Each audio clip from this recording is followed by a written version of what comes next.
Good morning and welcome to Tailor Made, your daily dose of fashion and style as an opportunity. We are here on EmpowerMe.tv, where today we are joined by Brits in LA co-founder and amazing actor, Mr. Craig Robert Young. Good morning, Craig. Good morning, Brian. Thank you very much for having me with you. Well, we are thrilled to have you in-house, and it's my pleasure to chat fashion with you, especially because a lot of the topics we'll be talking today are British themed.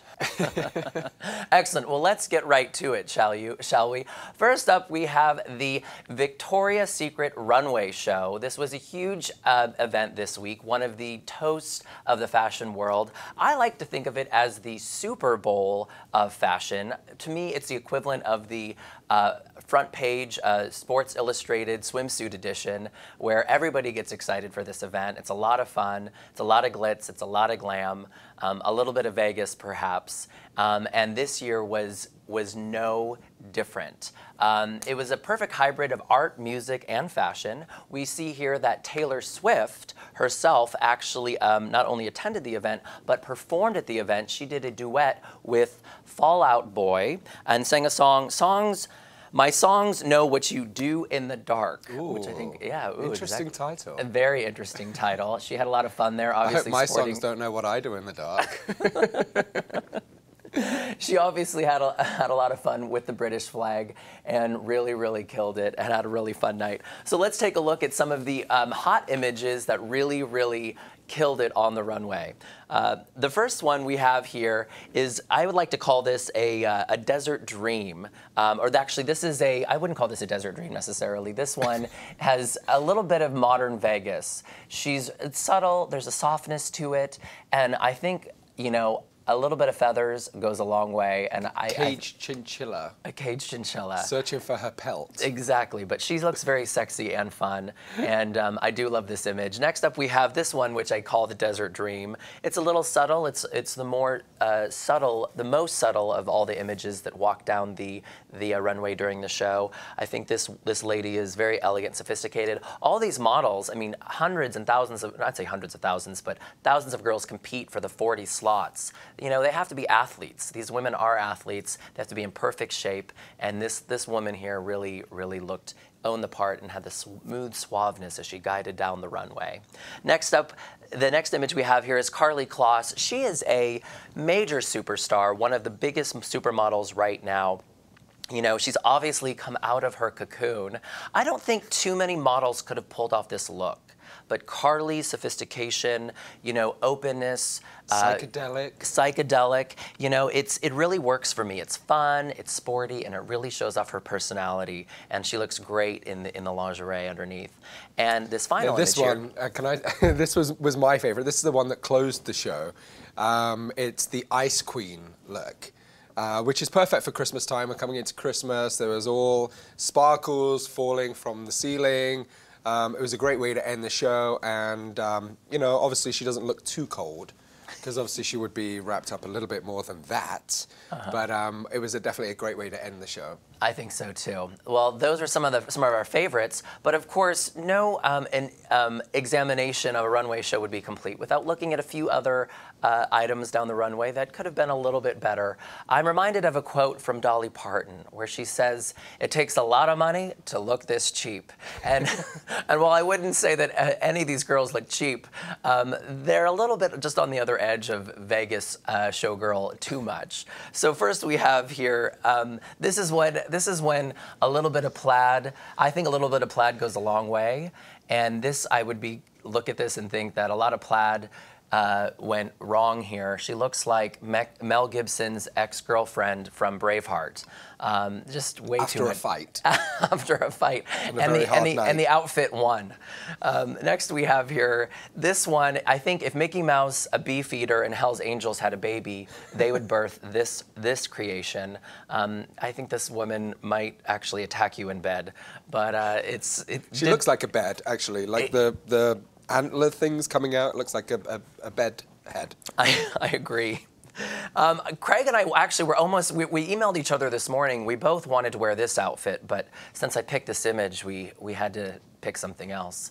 This girl was closed this morning, so it's gypsy, tramps, and thieves, isn't it? All Exactly. gone a bit wrong. Oh, but this is my favorite disaster. This is like Bertie Bassett, which is a British sweet maker. He was a character that was made up of all different sweets, and this is a good example of that. Like she's got the licorice all sorts, she's got Twizzler arms.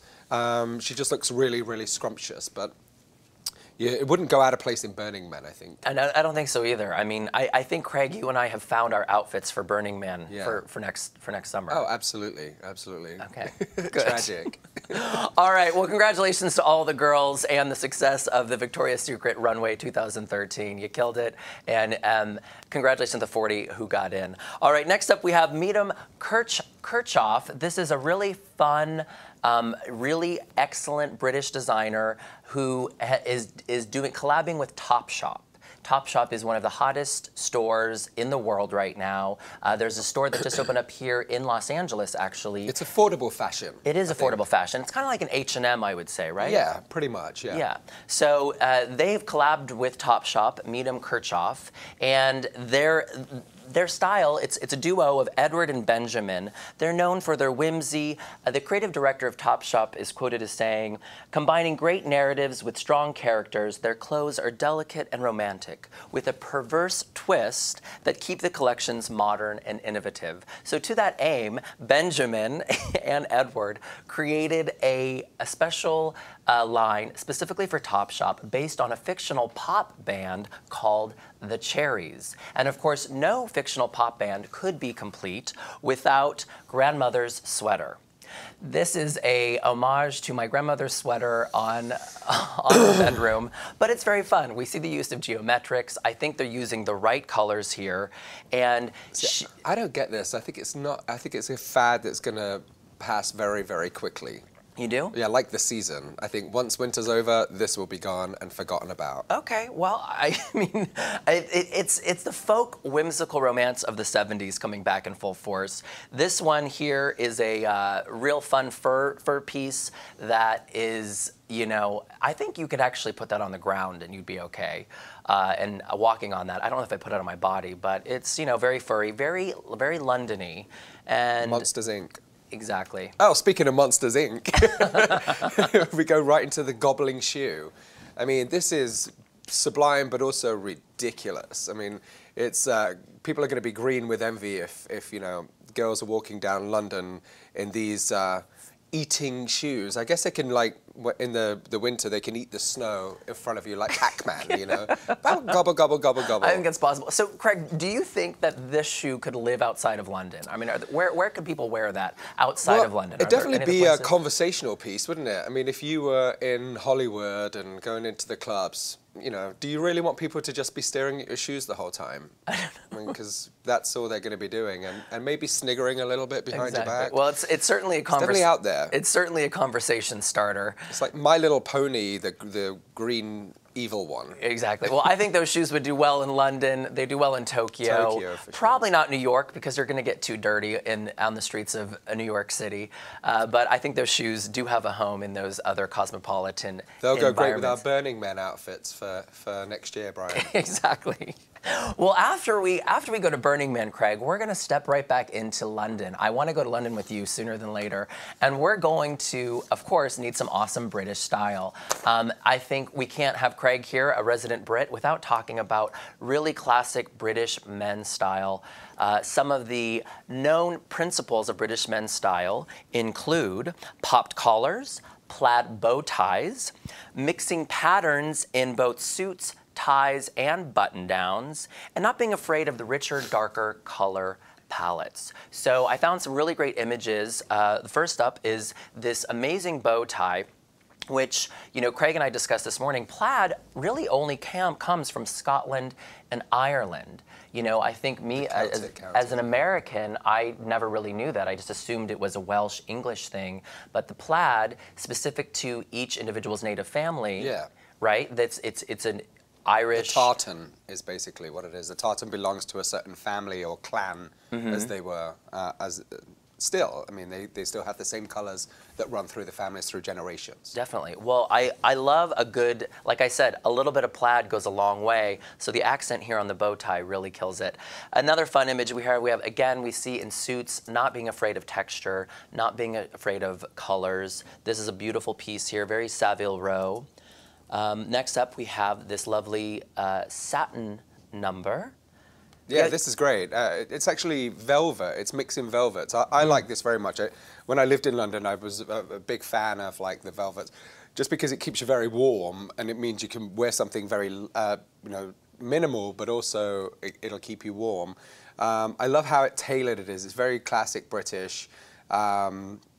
It's definitely London is carrying the brolly. I think this won't go amiss in the London streets for sure. And New York, actually. I think it could do very well in New York. I agree. I love the softness of it, but it's still crisp. He still looks put together, but there's a softness there. And, I love the balance of masculine and feminine when you put satin on Benjamin something. Cumberbatch could wear that. I agree. And this next piece I enjoy so much. This is really, to me, the epitome of British men's style. Every single one of these pieces here, the vest, the tie, the button-down, the jacket, even to his handkerchief, they're all patterned. Yet it all comes together in a beautiful symphony that works. It's not too much. I don't feel blown away by this outfit. And I really wish a lot of American men specifically would embrace this style and, not be afraid to be a little more daring and mixing and matching. We were talking a little bit earlier that, you could go wrong with this outfit. It could look very school teacher. Yes. So it does have to be the right mixture of patterns. I mean, otherwise you could just look like a pair of your grandmother's curtains, like you got to drapes. You got to be very careful about putting the right colors and the right patterns together. But there's an art to it. Do you think that this old idea that, not wearing white past Labor Day, some of these old ideas like you can't mix black with blue, that we're getting away from that now? Yeah, definitely. And I think, I don't know who made those rules up, but, I love definitely mixing blues and greens, and I would definitely wear white after Labor Day. Yeah, me Especially too. in my underwear. Me too. Very antiquated. Those are antiquated ideas, and I think there's so much out there, so much possibility, and amazing designers really mixing up with some fun patterns. And this final image we have here is just the epitome, the popped collar. This jacket, Craig, what do you call this? This is a Crombie jacket. Yeah, it's a 3/4 length jacket, and usually has a different color on the lapel. It's a very elegant piece. They're usually a lot thicker and a lot wooler, so I kind of like the idea of this, that they're mixing it with the white pant. It's very now, and I like if you notice on the collars of shirts these days, they're very wide, going back to almost like this Wall Street feel. Yes. So I like this look very much. There's a classicism that never dies in British men's style. I also love, again, layering has always been popular for the last 5 to 7 years. Yeah. And I love that they put a nice sweater with that piece as well. So we do have a question for you real quickly. We have a question. Yeah, it says the fur piece from the Medium Kushner collection, the Top Man. Yes. What would you wear with that, Brian? Me personally, I think you have to go with leather pants. I mean, if I'm going to join a rock band with Meadham Kircham, I'm wearing the leather top or that faux, the faux fur on top and some probably white leather bottoms. I think it's, or like a nice sort of pale 70s. Easter color, like just continue it out. But you have like a candy floss. Yeah, exactly. You have to match it. You got to match cotton candy, as you call it in America. With a little bit of leather. All right, well, before we wrap up here, I asked each of our guest co-hosts to bring in one of the favorite items of the moment from their closets. So, Mr. Craig Robert Young, what have you brought us today? Mr. Brian Rodder, under the purple feather boa, which you must wear proudly. Oh, okay, great. This is an accessory that I love right now, and it's a hot item at the moment. It's called the Jawbone Up. Yes. And what I like about it is, we have to get a lot of sleep to look this good. Yes, right? Thank you.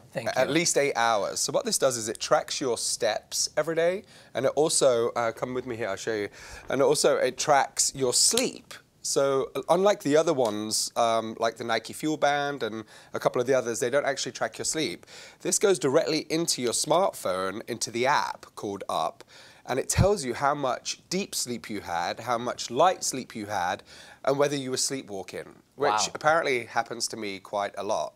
I don't know what I do for 20 minutes in the middle of the night.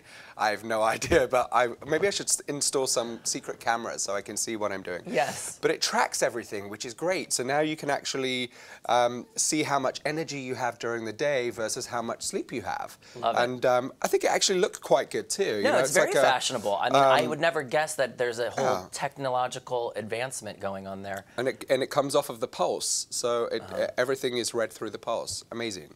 Love it. I love it. Wow. Well, I love it when fashion and technology commingle. You get amazing innovation, also mixed with style. And we've seen that with technology, with obviously Apple, and now we see it in our fashion world as well. So thank you so much for joining us today on TaylorMade. Before we wrap up, Craig, where can people find you?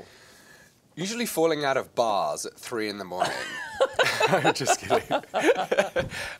You can go, I have a Facebook page, Craig Robert Young. I have a Twitter, which is Craig R. Young. Brits in LA is my organization that we run for British expats out here in Los Angeles. And we do the Toscas as well, which is a fun parody show each year where we parody the nominated films for Best Feature at the Oscars. Red carpet, celebrity judges at the Egyptian Theatre. It's a lot of fun, so check us out next year. Thank you so much, Craig. Excellent. Well, thank you me. so much for joining us on TaylorMade. That's all the time we have today. Join us again tomorrow. Actually, not tomorrow, Saturday. Join us on Monday at 10 a.m. Pacific Standard Time. Check us out on empowerme.tv for archived episodes. And you can also follow us on Twitter at TaylorMadeBrian. Have a beautiful day, a beautiful weekend. Keep fashionable and keep styling. You're watching TaylorMade with Brian Rada on EmpowerMe.tv. Be sure to watch us on YouTube and Dailymotion, and like us on Facebook and follow us on Twitter.